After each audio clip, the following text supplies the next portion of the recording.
What's poppin', people? It's Dante. Today we're going to be discussing fishing versus hunting in street photography. These are two very fundamental techniques that we can use on the street. And I believe ultimately street photography is not binary. There aren't two ways to do things, but there's a fluid approach to the streets that I've personally adopted. And so today we're going to be looking at some photos, behind the scenes videos, and even a context sheet to discuss more deeply about how I approach the streets and integrate these two techniques and how we can go out there and use the fishing technique. For instance, here at this scene in Tel Aviv, I set my stage. I was waiting for the actors to move into this frame where I understood the different relationships between the foreground, the middle ground, and the background, observing a choke point here where there's dogs on the beach and people engaging in play. And I essentially found the stage and I let the scene unfold naturally. And so the art of fishing at a scene is essentially being in a certain position, waiting for certain moments, and being there and being ready with a precomposed frame and having an understanding of exactly where things will align. And so you're going to be able to anticipate these moments, such as the dogs moving into the frame spontaneously. And so the fishing technique, it requires patience and observation. And ultimately, the art of fishing is pre-composing a photograph, having a pre-understanding of what the photograph can manifest to be, actually positioning yourself in a particular way to relate these different elements in your frame. And so in this video, you see me just chilling on this corner, right? I'm kind of fishing around. And this is a common technique that we can use very fluidly where I'm essentially using this hybrid approach of hanging out on a corner, not really hunting around, not really walking around the sidewalk too much, but I have an understanding of a background. I have some clean light. I'm at a choke point where there are people moving in and out of the street, and I'm essentially fishing at this scene, right? You can see me, I'm standing here on the corner, just sort of patiently waiting as people walk into my frame, and I'm waiting for people to align in the composition.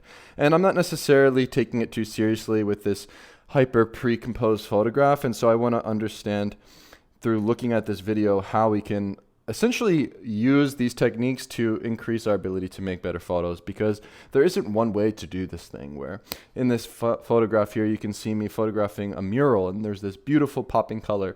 And this is a textbook use of the fishing technique where I was actually waiting for this man to enter my frame, and I had the composition pre-visualized by observing the popping color, observing the potential for a photograph due to the way the light and shadow interacted at the scene. And so when you're fishing at a scene, and how you can apply the fishing technique is very simple. Find an interesting backdrop, right? Frame your shot before the subject enters the frame. Wait for the right moment to complete the composition and simply be patient, right? Great shots happen to those who wait. And so here at this scene, I was gifted with this moment of the man entering the light, and I have this clean photograph with this striking composition and light and color because of the fishing technique and the way that I use this approach to the streets, right? And so the fishing technique is something I use time and time again. And here in Mumbai, India, I'm waiting and aligning things, and I have an understanding of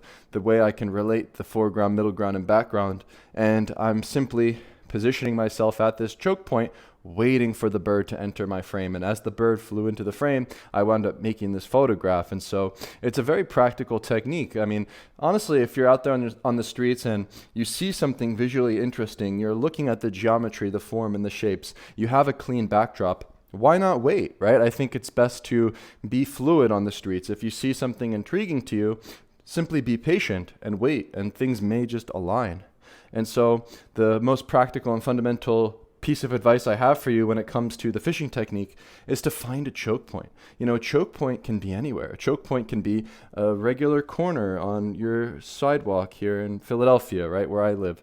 Or it can be at a beautiful backdrop where we have a mural, or maybe somewhere like a bus stop, right? And so these bus stops are these locations that I've used time and time again to essentially create more dynamic frames because I have an understanding of people that are walking on these sidewalks, that are waiting for the bus, and it allows me to practice the fishing technique more effectively because I understand the dynamics of this particular location. And so bus stops in Philadelphia have been a great place for me to practice the fishing technique. As you can see here in this frame, I'm photographing at a bus stop. And so I find that these high traffic areas with beautiful light or interesting backdrops can be the perfect places to use the fishing technique. And so when you find a spot with great light, maybe some interesting reflections, but you need a subject, simply observe the scene and watch as it unfolds naturally. That's what I did here at this bus stop in Philadelphia as I observed the beautiful light.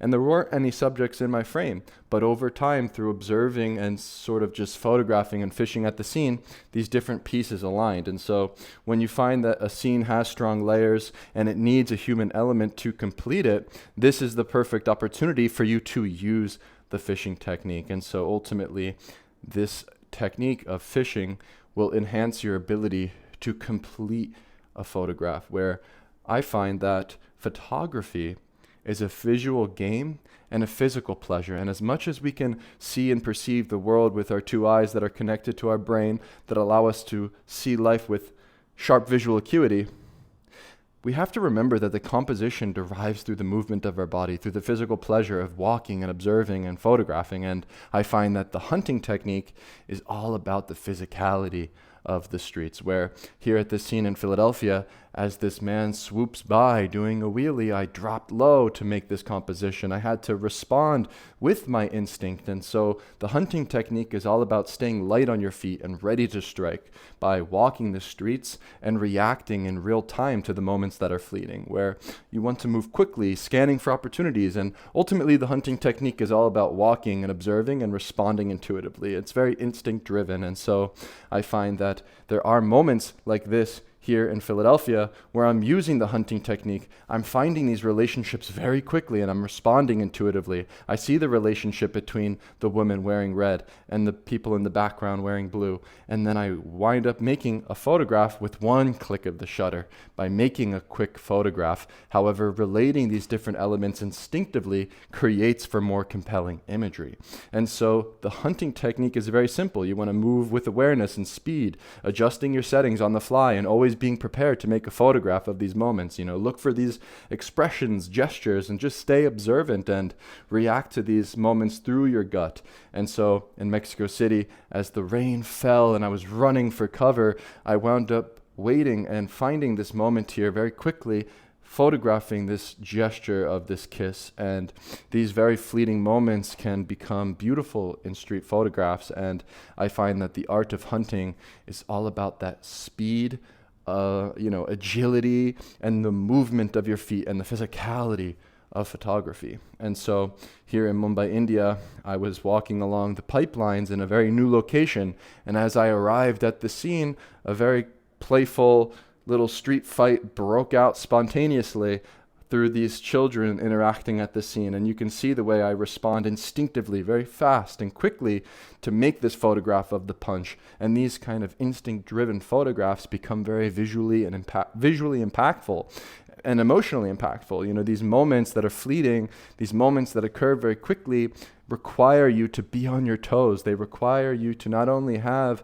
sharp visual acuity and understand the visual game of photography, but to embrace the physicality of you moving and walking and observing life. And so the hunting technique is best to use in these unpredictable environments when moments appear very quickly and are fleeting. On these crowded streets where there's lots of movement, or these times where you really don't have patience or you can't wait at a scene. These moments to use the hunting technique are very much fleeting moments. These moments are the moments that occur at that split second, right?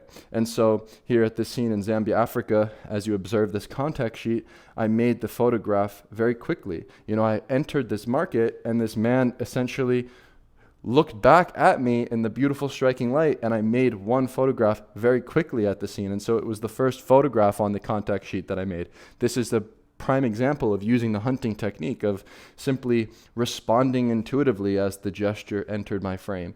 And so I wound up with this striking photograph because of the use of the hunting technique, because of my gut instinct and reaction and me moving into this new marketplace and simply being there and being present and prepared to make the photo. And so it's very best to have all of your settings dialed in, to have your camera always on your neck or always on your wrist strap and always ready to press the shutter. You need to be quick and respond with that instinct.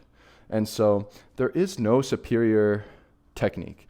Which one is better, the fishing technique or the hunting technique? And, while fishing requires patience and understanding of your backgrounds, your foregrounds, and the movement at the scene, the hunting technique demands you to respond with that intuition. And so I think it's actually best to know when to switch between them. And I find the best approach is the hybrid approach, where we can become much more fluid on the streets through engaging with these two techniques and applying them practically on the streets. Because ultimately, every moment, every scene, every photograph you make is going to require you to respond through your intuition. It's going to require you to create these decisions and to make these decisions very spontaneously. And so here at the scene in Logan Square, Philadelphia, I photographed this beautiful rainbow at this playful scene. And this is the perfect example I found of the hybrid approach, of me essentially walking around this pond here for God knows how long. I think it was 2 to 3 hours I was photographing at the scene. I was making rounds around and around, and I was observing the way the light reflected, and I was observing the way that the children were playing. And through observing this scene and understanding the potential and recognizing my foreground, my middle ground, and background, a very common approach using the fishing technique by setting my stage, but also being engaged and instinctive and hunting at the scene and really going in there and trying to make that photo. I sort of blend these two techniques by spending lots of time at the scene, by understanding the relationships I can make between the moments in the background, by responding intuitively with my instinct as the boy leaps into the fountain here. This is a very hybrid approach, I find. And I think that with, the best street photographer is going to be able to undulate between the two, to not only be very quick to respond with our intuition and our instincts using the hunting technique, but to also be able to balance between the two and to understand when it's good to be still and to be patient and to fish at a scene. And so combining the fishing and the hunting technique is a very practical approach where, at this scene in Palestine, when I was photographing this man with the watermelon, I observed the beautiful light. I found a great scene. I saw the popping color of the watermelon, and I approached the scene and I began making photographs, and nothing was really happening, right? However, I started to move around. I started to walk around the scene and try to make photographs from different angles. And then spontaneously, as I was working the scene, as I was fishing and observing the beautiful light, this moment occurred very spontaneously, and I was there to respond with my instinct. And so there is a beauty between using both of these techniques, where here in Penn's Landing, Philadelphia, I have a scene here of some, people just hanging out, just enjoying the sunset. She's doing her makeup. The guys are chilling. They're on their motorcycles. And I essentially blend the two techniques, right? I'm observing the beautiful backdrop. I'm observing the beautiful light. I can sense the possibility of a photograph here. However, I'm fishing, I'm waiting, I'm patient. I'm not just making a quick snapshot and moving on. I approached them and I responded instinctively as the shadows casted upon the wall. And so blending these two techniques by recognizing a moment, hunting, going, responding quickly, moving your feet, adjusting, and fishing at the scene, we can create more compelling photographs. I find that ultimately we want to master both techniques. We want to master both the fishing and the hunting technique. It's actually a good practice to go out there and to dial in both techniques, to some days maybe focus mostly on fishing, where you can find yourself at a bus stop or a choke point and observe a beautiful mural or observe a beautiful backdrop where you can work a scene, where you can find that there's energy and movement and set your stage. Other times, maybe it's best for you to practice walking the sidewalk and responding to fleeting moments and trying to isolate subjects in your frames. I think it's best to practice both, to master both techniques, and to know when it's best to wait, when it's best to chase. These two different approaches to street photography, I believe, can create greatness in a photographer. And by mastering both techniques and approaching the streets with fluidity through this hybrid approach of combining these techniques, we can create better street photos. And so I just wanted to highlight in this video the different approaches to the streets that I use. The hunting and the fishing technique are very fundamental. These are very practical approaches to making street photographs, and I encourage you to go out there and practice.